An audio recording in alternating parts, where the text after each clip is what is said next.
Hi, എല്ലാവർക്കും എൻ്റെ പുതിയൊരു വീഡിയോയിലോട്ട് സ്വാഗതം. ഇന്ന് നമുക്ക് അല്പം ചിക്കൻ കറി വെച്ചാലോ? അതെങ്ങനെയാണ് തയ്യാറാക്കുന്നത് നമുക്ക് നോക്കിയിട്ട് വരാം. അതിനായിട്ട് ഞാൻ ബോണോട് കൂടിയ ചിക്കൻ 1.5 കിലോ എടുത്തിട്ടുണ്ട്. ഒരുപാട് കട്ടിയുള്ളൊരു പാത്രം അടുപ്പത്ത് വെക്കാം, എണ്ണ ഒഴിച്ചു കൊടുക്കാം. എണ്ണ ചൂടാകുമ്പോൾ നമുക്ക് കടുക് ഇട്ട് കൊടുക്കാം. കടുക് പൊട്ടി കഴിയുമ്പോഴത്തേക്ക് ഇനി നമുക്കൊരു 6 സവാള ഉള്ളി നീളത്തിൽ അരിഞ്ഞതും കൂട്ടത്തിൽ 1 സ്പൂൺ ഉപ്പും കൂടി ഇട്ട് നമുക്കൊന്ന് ഉള്ളി ഒന്ന് വഴറ്റാം.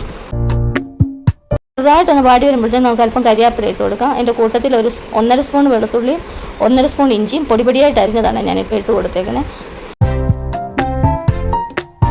വീണ്ടും നമുക്ക് ഇളക്കി കൊടുക്കാം. ഇതെല്ലാം ഒരു ഗോൾഡൻ കളർ ആവുന്ന വരെ നമുക്കൊന്ന് ഇളക്കി കൊടുക്കാം. 2 ടേബിൾ സ്പൂൺ മുളക് പൊടി, 3 ടേബിൾ സ്പൂൺ മല്ലിപ്പൊടി, 1/2 ടീസ്പൂൺ മഞ്ഞൾപ്പൊടി, 1 ടീസ്പൂൺ കുരുമുളക് പൊടി, 1.5 ടീസ്പൂൺ ഗരം മസാലപ്പൊടി. ഇത്രയും സാധനങ്ങളാണ് ഞാൻ ഈ തയ്യാറാക്കുന്ന ചിക്കൻ കറിക്ക് ആവശ്യമായിട്ടുള്ള മസാലപ്പൊടികൾ. ഇനി നമുക്കിതിൻ്റെ പച്ച ടേസ്റ്റ് മാറാനായിട്ട് നമുക്കിത് നന്നായിട്ടൊന്ന് വഴറ്റാമേ. അതിനുശേഷം നന്നായി വഴന്ന് വന്നു കഴിയുമ്പോൾ നമ്മൾ കഴുകി വെച്ചിരിക്കുന്ന ചിക്കൻ പീസ് ഇട്ട് അതിനുശേഷം ഇതിനാവശ്യമായ ഉപ്പും കൂടിയിട്ട് ഈ മുളക് പൊടിയുടെ മസാലകളെ ചിക്കനെ പിടിക്കത്തക്ക രീതിയിൽ നമുക്കിത് നന്നായിട്ടൊന്ന് മിക്സ് ചെയ്തെടുക്കാം.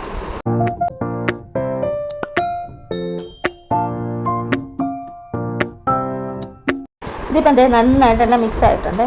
ഇനി നമുക്കിത് കുറച്ച് സമയം അടച്ചു വെച്ചൊന്ന് വേവിക്കാം. അതിനുശേഷം വീണ്ടും തുറന്ന് നോക്കി വീണ്ടും ഒന്നുകൂടെ ഒന്ന് ഇളക്കാം.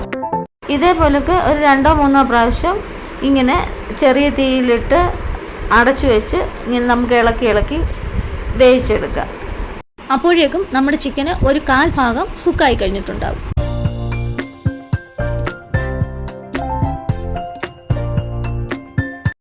ഇനി നമ്മുടെ ചിക്കൻ വേകാനും ചാറിനും ആവശ്യമായ പച്ചവെള്ളമാണ് ഞാനിപ്പോൾ ഒഴിച്ചു കൊടുത്തേക്കുന്നത്. വീണ്ടും ഒന്നുകൂടെ ഒന്ന് ഇളക്കി അടച്ചു വെച്ച് ഒരു 10 മിനിറ്റ് നേരം നല്ല തീ കൊടുക്കുക. 10 മിനിറ്റിന് ശേഷം ചാറൊക്കെ കുറുകി നമ്മുടെ ചിക്കനെല്ലാം നന്നായിട്ട് വെന്ത് വന്നിട്ടുണ്ട്. ഇനി നമുക്ക് തീ ഒന്ന് കുറച്ചിട്ട് ഒരു 5 മിനിറ്റ് കൂടെ വേവിച്ചെടുക്കാം. ഇനിയൊന്നുമില്ല, നമുക്കിതൊന്ന് കടുക് താളിച്ചിടാമേ. അതിനുശേഷം ഇനി നമുക്ക് അല്പം പെരിഞ്ജീരകത്തിൻ്റെ പൊടിയുടെ വിതറി ഇളക്കി വാങ്ങി വെച്ച് ഉപയോഗിക്കാവുന്നത്. ആദ്യമായിട്ട് കാണുന്നവർ ഈ ചാനൽ ഒന്ന് സബ്സ്ക്രൈബ് ചെയ്യണേ. അപ്പോൾ നമ്മുടെ സൂപ്പർ ടേസ്റ്റിലുള്ള ഒരു ചിക്കൻ കറി തയ്യാറായിരിക്കും. ഇത്രയുമുള്ളൂ ഇന്നത്തെ വീഡിയോ. പുതിയൊരു വീഡിയോയുമായി വീണ്ടും കാണുന്നത് വരെ ബൈ.